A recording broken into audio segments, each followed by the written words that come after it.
Islamic insurance کی طرف، جس کو ہم تکافل کہتے ہیں، تکافل میں علماء کی طرف سے جنہوں نے اس اسلامک انشورنس کو پیش کیا ہے وہ یہ کہتے ہیں، ایک بنیادی اصول یہ ہے کہ وہ معاملہ جو تجارتی بنیادوں پہ حرام ہوتا ہے وہ معاملہ تعاون کی صورت میں جائز ہو جاتا ہے۔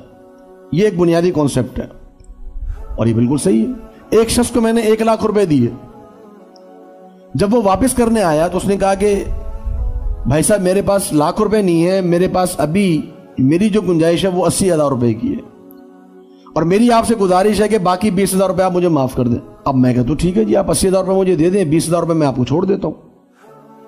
اب اگر یہ تجارت ہوتی تو یہ سود ہو جاتا، کیوں؟ کیونکہ اس شخص نے 80,000 روپے مجھے دیے اور مجھ سے کتنے لیے؟ 1,00,000 روپے۔ تو 80,000 روپے کے بدلے 1,00,000 روپے لینا یہ کیا ہے؟ یہ سود ہے۔ لیکن جب تعاون کی صورت میں ہوا کہ میں نے ان سے کہا کہ جی ٹھیک ہے میں آپ کو چھوڑ دیتا ہوں، آپ 80,000 روپے مجھے دے دیجئے، آپ کو میں نے 1,00,000 روپے دے دیے، ٹھیک ہے میں 20,000 روپے چھوڑتا ہوں، تو یہ جائز ہے سب کے نزدیک۔ تو یہ بالاتفاق یہ اصول موجود ہے کہ کچھ چیزیں ایسی ہیں جو تجارت میں حرام ہوتی ہیں، تعاون میں جائز ہوتی ہیں۔ اب اس اصول کو انہوں نے لے لیا اسلامک انشورنس والوں نے۔ اصول تو اپنی جگہ پر درست ہے، لیکن مسئلہ یہ ہے کہ کیا اس اصول کا جو اپلائی کیا گیا اور اس اصول کی جو تطبیق کی گئی ہے اسلامک انشورنس کے اندر، کیا وہ درست طریقے پہ کی گئی ہے یا نہیں کی گئی؟ کیا واقعتاً تکافل تعاون ہے کہ تجارت ہے؟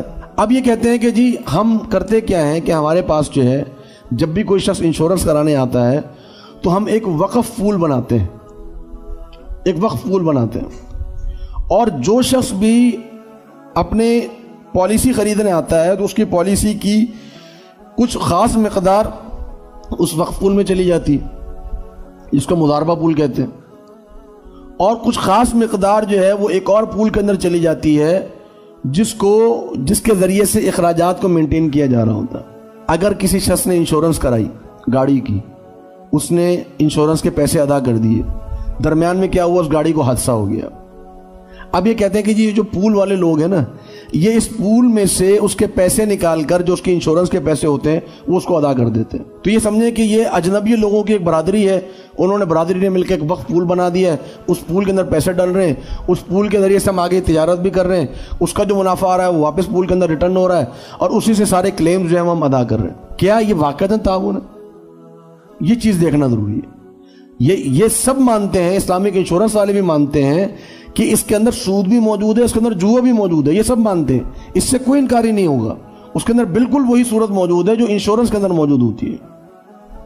ہاں یہ بات کہی جاتی ہے کہ جی سودی صورت تو موجود ہے، جوا بھی موجود ہے، لیکن چونکہ یہ تعاون کی صورت ہے، لوگ ایک دوسرے کے ساتھ تعاون کر رہے ہیں، اس وجہ سے اس میں سود نہیں دیکھا جائے گا، اس میں جوا نہیں دیکھا جائے گا۔ تو تعاون میں کیا ہوتا ہے؟ میں مثال کے طور پہ کسی شخص کو پیسے دیتا ہوں کہ جی میں یہ پیسے دے رہا ہوں، اس کے بدلے میں آپ نے میرا یہ کام کرنا ہے، کیا اس کو تعاون کہیں گے یا تجارت کہیں گے؟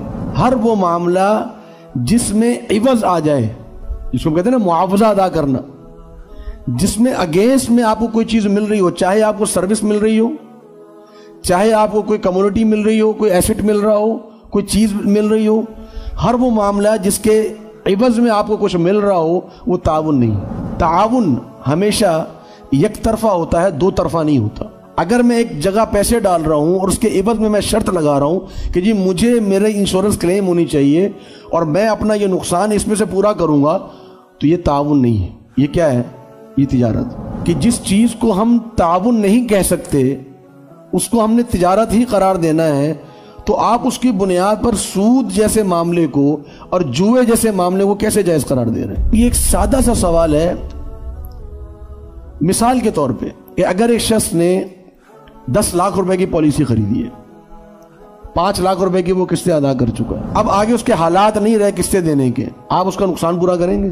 آپ کی پالیسی میں کیا لکھا ہے، آپ کے شرائط میں کیا لکھا ہے؟ تو نگاہ جی نہیں پورا کریں گے۔ اس کا معنی کیا ہوا؟ اس کا معنی یہ ہوا کہ وہ جو اس کا نقصان پورا ہو رہا تھا وہ ان قسطوں کی بنیاد پر ہو رہا تھا جو قسطیں وہ پول میں ڈال رہا تھا. تو اس کو تو سادہ سے سوال ہے کہ وہ عوض آپ اس کو دے رہے ہیں, وہ تو معاوضہ دے رہے ہیں. تو جب آپ معاوضتاً دے رہے ہیں تو وہ تو تجارت ہے. میں کسی فقیر کو پیسے دوں کہ جی میں تمہیں یہ صدقہ دے رہا ہوں, شرط یہ ہے کہ تم میرے گھر کی صفائی کر دو, یہ صدقہ ہے یا اجرت ہے؟ اجرت ہے نا. تو جس چیز میں معاوضہ آ جائے وہ تعاون نہیں ہے, وہ تجارت ہے. جب آپ کی خود اپنی پالیسی یہ کہتی ہے کہ جی جو شخص قسطیں نہ دے رہا ہو, انسٹالمنٹس نہ پے کر رہا ہو, تو وہ کلیم سے محروم ہو جائے گا, اس کو کلیم ادا نہیں کیا جائے گا, تو مانا یہ کہ اس کو معاوضہ دے رہے تھے آپ. تو لہٰذا اب چونکہ یہ بنیادی غلط ہو گئی کہ تکافل تعاون ہے, تو اب ہم اس نتیجے میں پہنچے کہ جی تکافل بھی تجارت ہے. تو لہٰذا تکافل کے اندر چونکہ سود بھی موجود ہے, جوا بھی موجود ہے, لہٰذا تکافل کا بھی وہی حکم ہے جو انشورنس کا حکم ہے, اس میں کوئی فرق نہیں.